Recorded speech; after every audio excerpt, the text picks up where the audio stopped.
阿罗，我的女儿。玉兔仙子，玉兔仙子。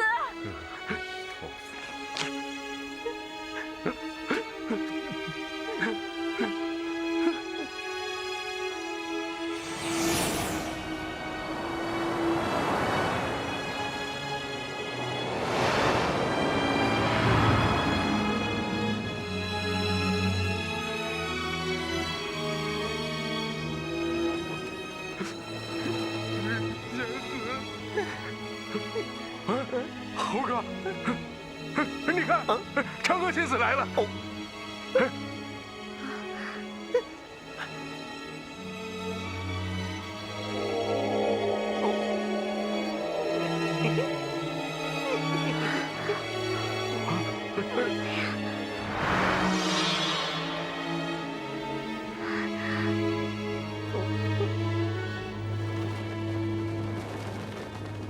玉兔啊玉兔，你这个傻孩子，我囚禁你18天，并不是为着你打碎了药盏，我岂不知你是受了冤枉？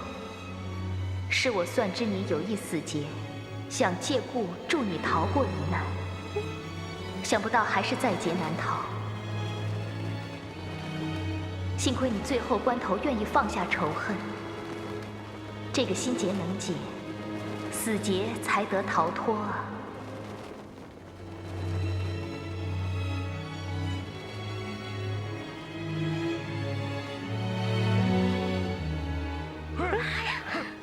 师傅，师傅，上面那猴哥，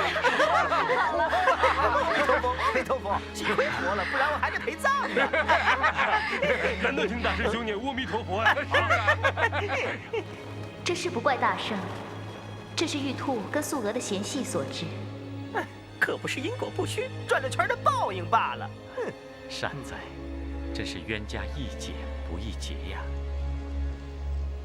阿罗啊，听清楚没有？这番教训一定要记在心上啊，孩子。是。对。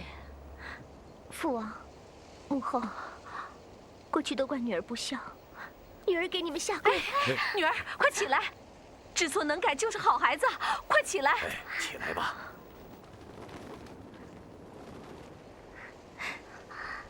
弟呀，对不起，过去都怪我毁了你的容貌，真是对不起。没关系的，公主，之前也是我做的不好，我认仙子当公主，没有认你，你千万不要怪我。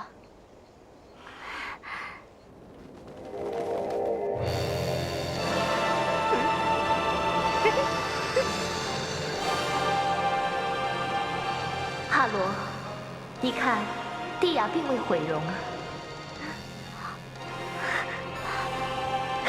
蒂雅，你脸上的疤不见了，真好。谢谢嫦娥仙子，谢谢。大圣，谢谢。你等好好保护圣僧西天取经，本宫告辞了。嘿嘿，放心吧，去吧去吧。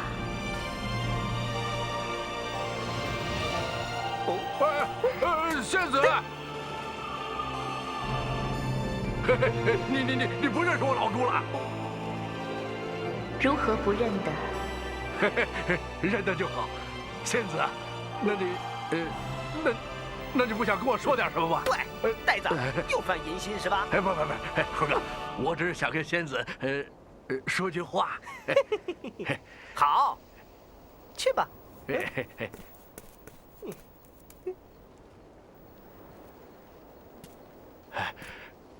天蓬元帅，你保护唐圣僧一路西行，功德不浅，不可再生他念，误了前程。仙子，我知道，我只不过是看到故人，所以打个招呼。我老猪想替前世天蓬的鲁莽向仙子道个歉。10几年了。我跟师傅修行10几年了，难道就没有这么一点进步吗？仙子，保重。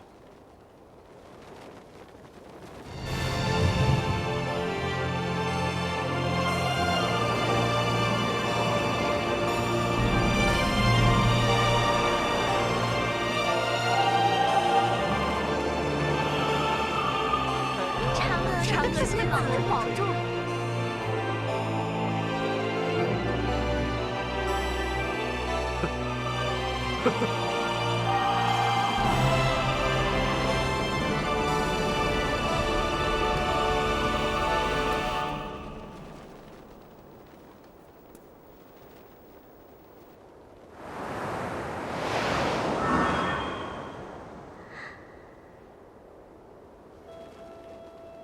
小玉兔，谢娘娘救命之恩，谢娘娘救命之恩。其实，真正救了你的人，并不是我。观音娘娘，你怎么来了？小玉兔从来没有提过观音娘娘半个字。玉兔仙子不用担心，太阴星君早知道是本座放你出月牢的。1年前，还记得你在月牢怨天恨地的时候吗？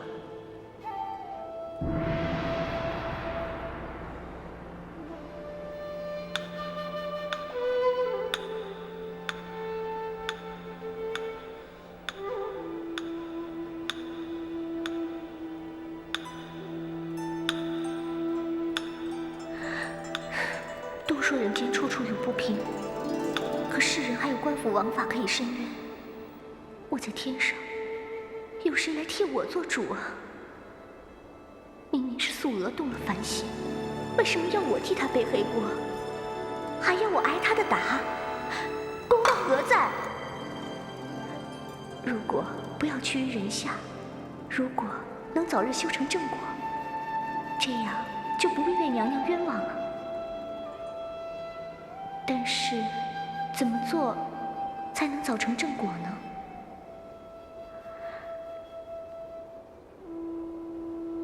传说吃了唐僧肉，我是个兔子，怎么能吃肉？还是人肉啊！好可怕！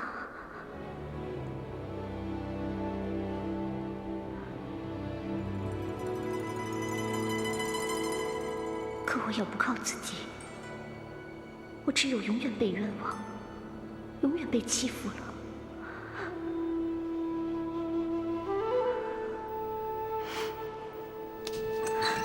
放我出去！放我出去！观音菩萨，小玉兔拜见观音菩萨。小玉兔，快起身！小玉兔冤枉啊！求观音菩萨给小玉兔伸冤做主，还小玉兔一个公道。阿弥陀佛。小玉兔，本座替你去向太阴星君诉说冤情，让你立刻出月牢，并非难事。可是那素娥已不在月宫，无法惩治于他。你能就此甘心罢休吗？素娥她人在哪里？他自以为金乌将军必定因罪被贬下凡，所以下凡去寻将军了。他离开月宫已经17天了，在人间也已17载了。嫦娥娘娘判了我18天，我都做了17天了，难道我就白白的被冤枉了这一场吗？我不甘心，我一定要让素娥付出代价。这样，本座就爱莫能助了。看来小玉兔要靠自己去讨回公道了。观音娘娘，小玉兔想问你，素娥她人在哪里？她现在是天竺国的公主，算算日子，去西天取经的唐僧也应该到天竺国了。观音娘娘，我有一事相求。你说吧。我也想下凡，可我又出不了这个月牢。这容易啊，我可以放你出去。可是，我怕嫦娥娘娘不见了我，会到处找我。这大千世界，凡月光所能及之处，都逃不过娘娘的眼睛。本座会替你做主。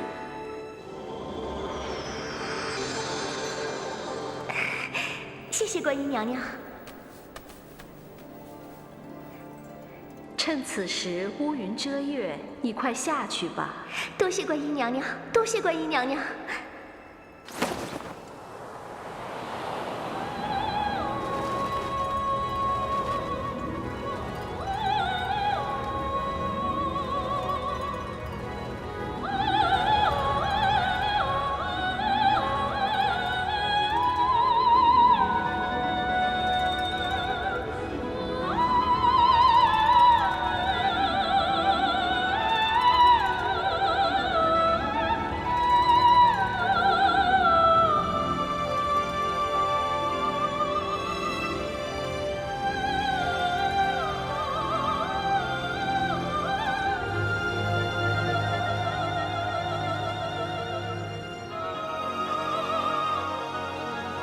让他去吧。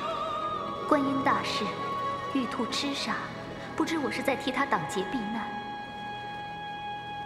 嫦娥仙子，不要用这种逃避的办法去替玉兔脱节。玉兔与素娥之间已种下了因，日后必将结果。拖得了一时，拖不了永远。拖的时间越久，玉兔的嗔恨心就会越茁壮，终将陷入万劫不复之境，便不是一桩死结就可以了却。那观音大士之意呢？让玉兔去面对，去化解，才能消弭因果业力。也趁此机会，让他完结之后，替人间成就一桩大功德。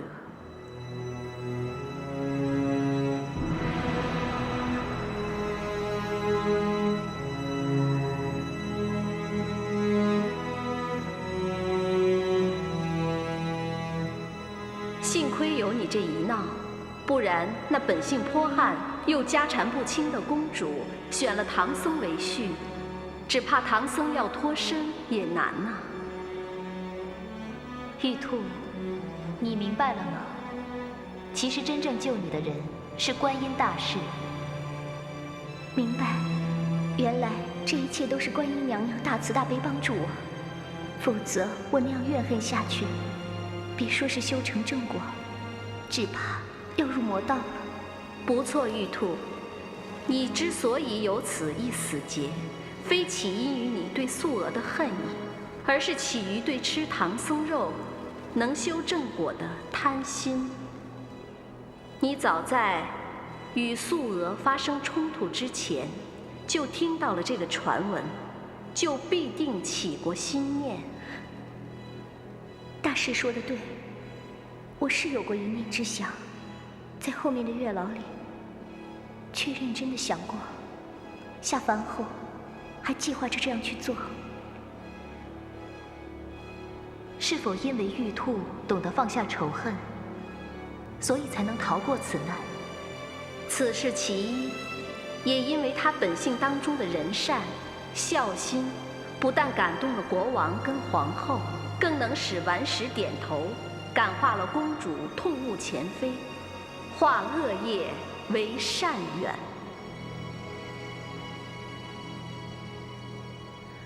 所以玉兔，你这也是自己帮了自己，不完全是观音大士跟我救了你。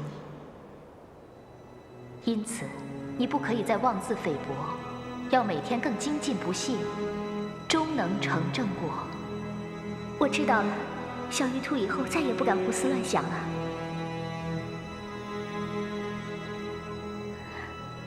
小玉兔还有一事担心。什么事？那公主是变孝顺了没错，但她真的会放过长得那么像金乌将军的唐僧吗？那你就往下看看吧。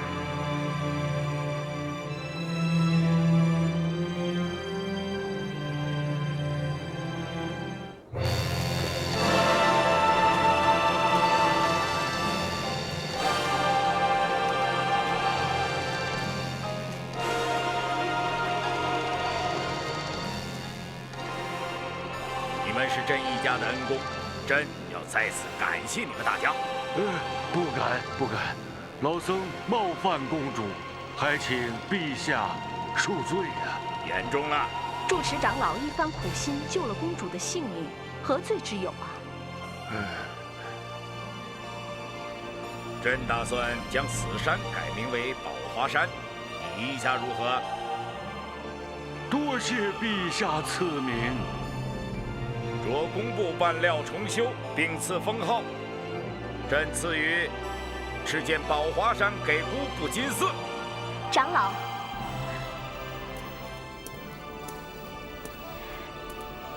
谢谢住持长老。公主，快别这样，老衲深受不起呀。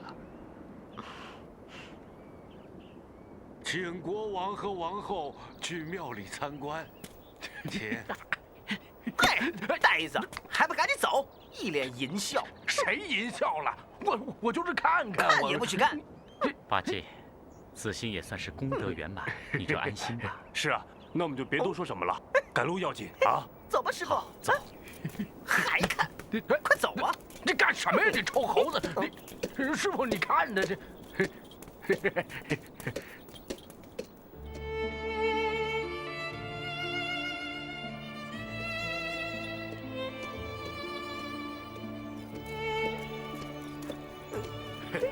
猴哥，你看咱这都半个多月了，也没遇见妖怪。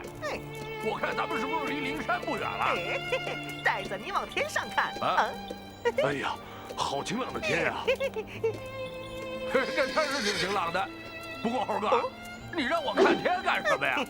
你是不是想给我老猪底下使一个绊？你暗害我呀你！呆子，你往天上看，你看那天空，空旷辽阔，悠远高深，祥云飘渺，瑞霭霏霏呀！这就算不是灵山，也离灵山不远了。你算了吧，猴哥。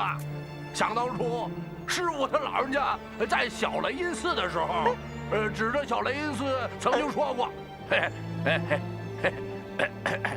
徒儿们，你们看前边有一座缓缓的寺院，香烟缭绕。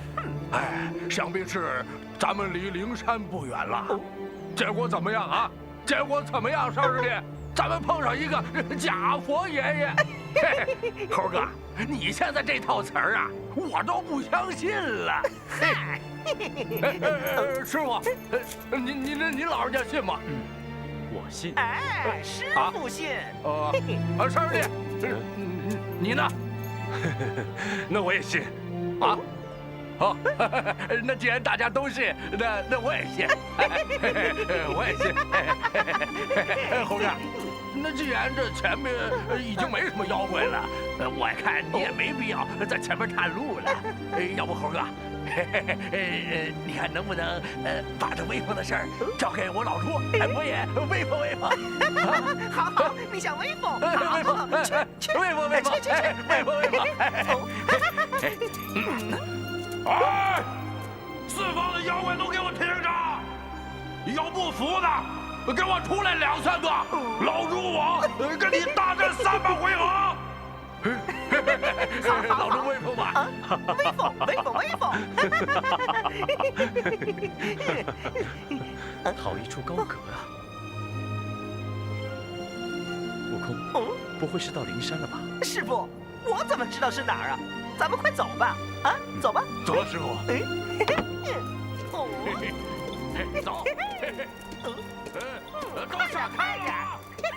有不服的，出来跟我大战300回合！快点！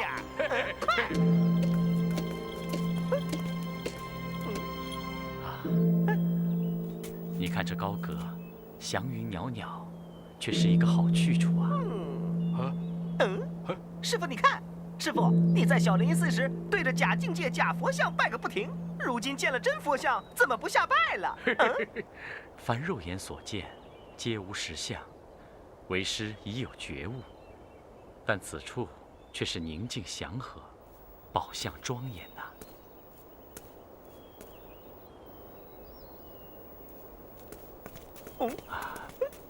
阿弥陀佛。来者可是东土取经人。师傅，这位是灵山脚下玉真观的金顶大仙，特来迎咱们的。弟子不识真言，恕罪恕罪。圣僧今年才到，我是被观世音菩萨给哄了。哦，菩萨是如何哄你呀？他10年前领佛金旨，去东土寻找取经之人，原本说2、3年就到我处，可年年在此等候，却渺无音讯。不想今年才到我处啊！阿弥陀佛，有劳大仙相迎呐。师傅，您就别再讲什么礼数了。大仙，你也别再为10年前的事感叹了，还是先请我们进去喝杯香茶吧。啊，师傅，请，师傅。真舒服啊！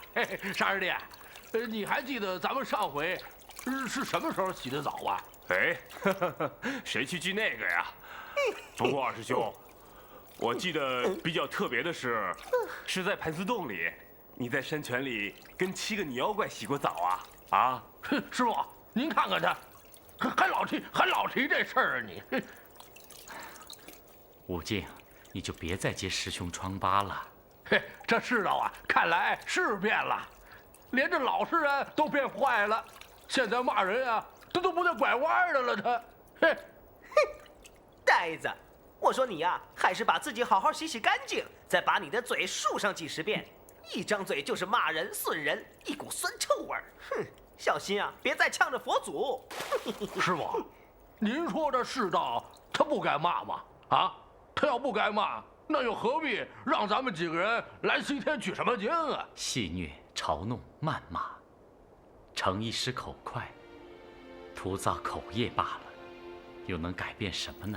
就是嘛，二师兄，你老是骂王、骂官、骂财、骂势，好像所有浪头上的人都是欺负你得来的好处。这真要论起受官僚所害啊，谁也比不上大师兄在天宫里受的怨气啊！哎，你见过他什么时候骂过那些神仙啊？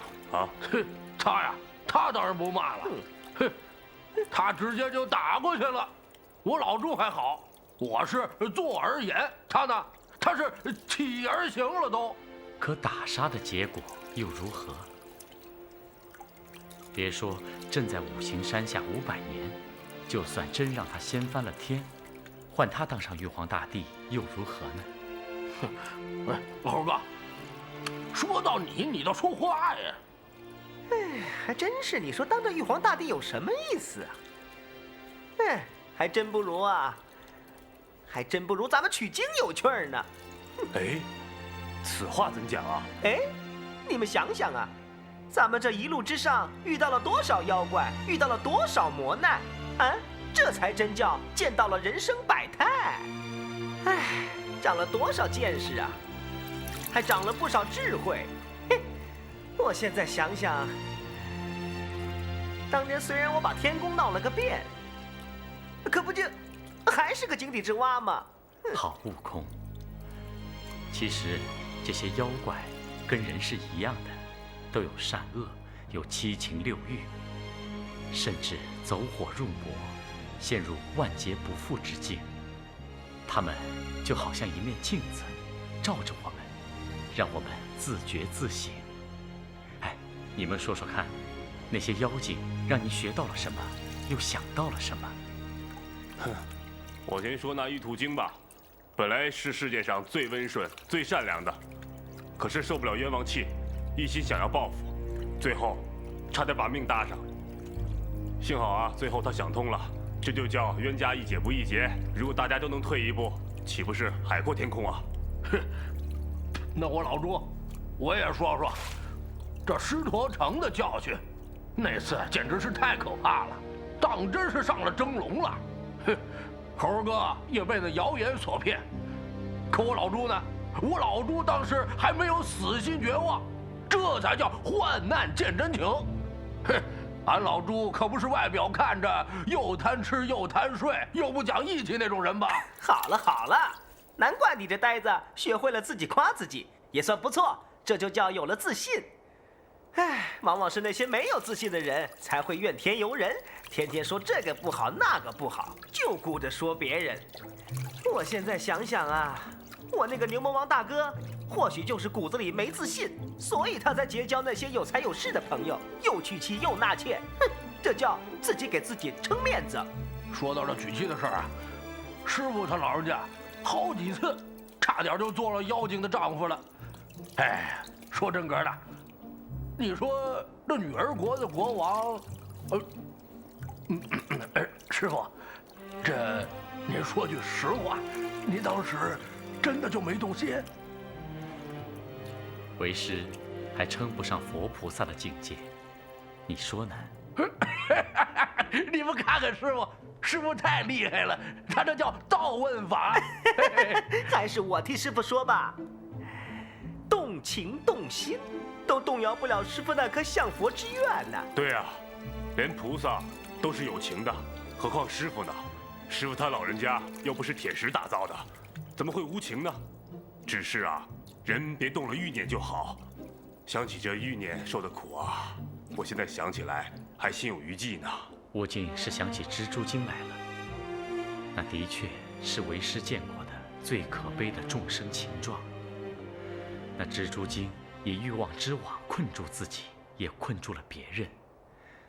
最可怕的是无止境的欲望，它甚至会让人疯狂，丧失天性，终至招来毁灭，永堕阿鼻地狱。好了好了，咱们还是别老说这些沉重的了。哎，还是说说那个死心塌地跟着太上老君，又不肯脚踏实地，老想一步登天的那个青牛精吧。咦，我说他还真是能够给你这个呆子做点什么榜样啊！啊，嘿，我老朱啊，我只是贪吃点儿，贪喝点儿，贪睡点儿，不像他这个贪功造进。真要是拿我和他比的话，那我老朱还不如比作小雷音寺那个黄眉老怪。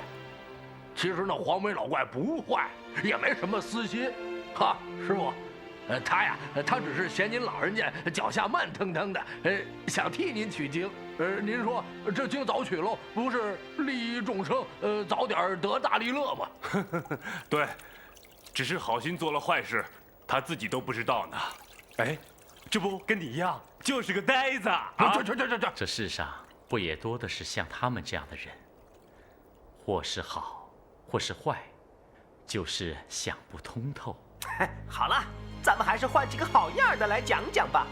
啊，幸好还有几个走上正道的。那红孩儿被观音收了，那百鸟精的造化就更好。其实，不管是仇恨、恩爱，只要懂得放下，自然就能得到大解脱。所以那百鸟精就往生彼岸了。放下放下，师傅谈何容易呀！要是真的那么随随便便就能放下，咱们还取经干嘛？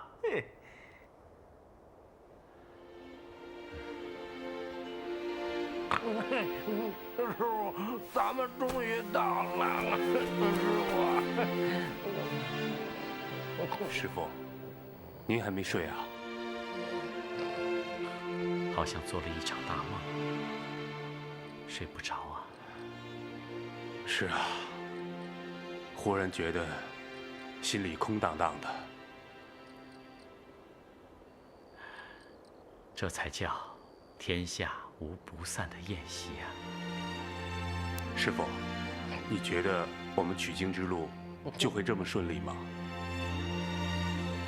那如来佛祖会不会再出什么难题来考我们呢？想想这一路上的妖魔鬼怪，不都是佛祖跟观音派来考验我们的吗？他们每次都是不到关键时刻绝不出手，看着我们活受罪。再说，就算我们取得真经，不还得回大唐吗？这一路上能顺利吗？阿弥陀佛。